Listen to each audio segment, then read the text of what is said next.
मध्य पूर्व में जंग का खतरा और गहरा गया है। सऊदी अरब के प्रिंस सुल्तान एयरबेस पर ईरान के मिसाइल हमले में अमेरिकी वायुसेना के रिफ्यूलिंग विमान क्षतिग्रस्त हुए। वहीं इराक के आसमान में अमेरिकी टैंकर विमान गिरने से 6 सैनिकों की मौत और इराक में अमेरिकी ठिकानों पर ड्रोन हमलों की नई चेतावनी ने पूरे इलाके को फिर से तनाव की आग में झोंक दिया है। नमस्कार दर्शकों, मैं हूं अर्जुन मिश्रा। आप देख रहे हैं विराट न्यूज 24 लाइव चैनल। इस समय मध्य पूर्व में अमेरिका और ईरान के बीच जारी टकराव अब बेहद खतरनाक मोड़ पर पहुंचता दिखाई दे रहा है। ताजा घटनाक्रम में ईरान की ओर से किए गए मिसाइल हमले ने अमेरिकी सैन्य प्रतिष्ठानों की सुरक्षा पर बड़े सवाल खड़े कर दिए हैं।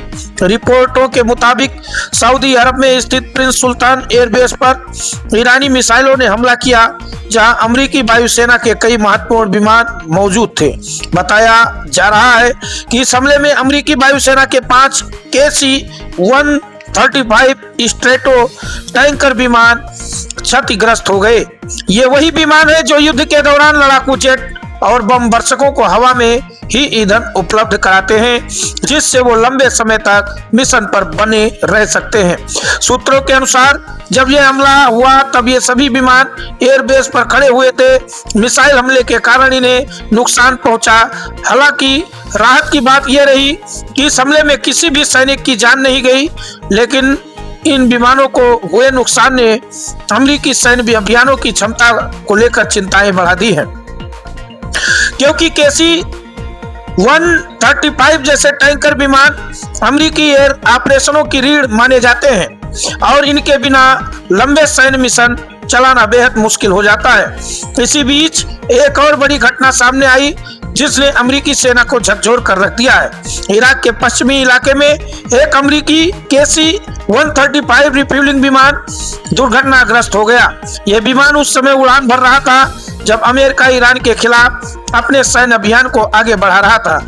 अमेरिकी सेंट्रल कमांड के अनुसार यह विमान 12 मार्च को दोपहर के समय इराक के पश्चिमी इलाके के ऊपर उड़ान भर रहा था और अचानक दुर्घटनाग्रस्त हो गया। इस दुर्घटना में विमान में सवार सभी 6 अमेरिकी सैनिकों की मौत हो गई है। पहले 4 सैनिकों की मौत की खबर सामने आई थी, लेकिन बाद में पुष्टि हुई कि विमान में मौजूद सभी क्रू सदस्य इस हादसे में मारे गए। अमेरिकी सेना ने कहा है कि इस दुर्घटना की जांच की जा रही है और अभी तक यह स्पष्ट नहीं हो पाया है कि विमान किस कारण से गिरा। हालांकि सेना ने यह जरूर कहा है कि इस हादसे में दुश्मन की गोलाबारी या फ्रेंडली फायर की कोई भूमिका सामने नहीं आई है। दूसरी तरफ इराक के एक प्रतिरोधी संगठन ने दावा किया है कि उसके लड़ाकों ने मिसाइल दागकर इस अमेरिकी विमान को गिराया है, लेकिन इस दावे के समर्थन में अभी तक कोई ठोस सबूत सामने नहीं आया है। ऐसे में इस घटना को लेकर कई तरह की अटकलें लगाई जा रही हैं। इस पूरे घटनाक्रम के बीच अमेरिकी सेना पहले से ही कई चुनौतियों का सामना कर रही है। इससे पहले कुवैत में अमेरिकी वायुसेना के 3 F-15 लड़ाकू विमान एक सक्रिय ऑपरेशन के दौरान गिर गए थे। हालांकि उस घटना में विमान में मौजूद सभी 6 पायलट सुरक्षित बाहर निकलने में सफल रहे थे और उन्हें सुरक्षित स्थान पर पहुंचा दिया गया था। बताया जा रहा है कि ईरान के खिलाफ जारी सैन्य अभियान के दौरान अब तक 7 अमेरिकी सैनिकों की मौत हो चुकी है, जबकि 140 से ज्यादा सैनिक घायल हुए हैं। पेंटागन के अधिकारियों के अनुसार कई सैनिक गंभीर रूप से घायल हैं और उनका इलाज जारी है। इस संघर्ष के चलते अमेरिका ने मध्य पूर्व में बड़ी संख्या में अपने सैनिक युद्धपोत और लड़ाकू विमान तैनात कर दिए हैं।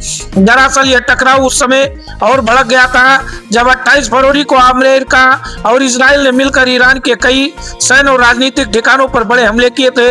इन हमलों की पहली लहर में ईरान के सर्वोच्च नेता अयातुल्ला अली खामनेई सहित कई बड़े सैन्य और राजनीतिक नेताओं की मौत की खबर सामने आई थी। इसके बाद से ईरान और उसके समर्थक समूह लगातार जवाबी हमले कर रहे हैं। इसी दौरान अमेरिकी नौसेना के सबसे शक्तिशाली विमान वाहक पोतों में से एक USS जेराल्ड आर फोर्ड पर भी आग लगने की घटना सामने आई है। हालांकि अमेरिकी सेना ने स्पष्ट किया है कि यह आग किसी हमले की वजह से नहीं लगी थी।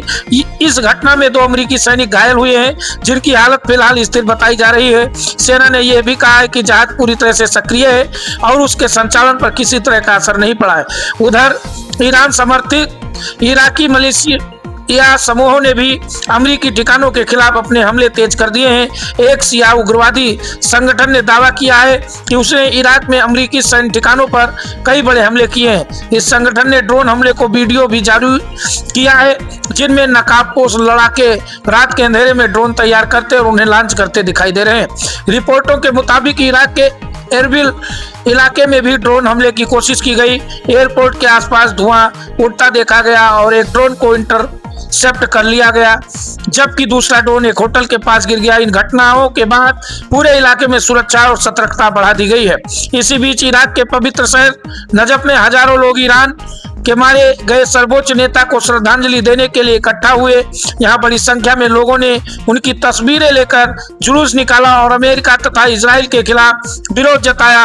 कई समर्थकों ने यह भी कहा कि उनके बेटे मुश्तबा खामनेई अब ईरान के प्रतिरोध का नेतृत्व आगे बढ़ाएंगे।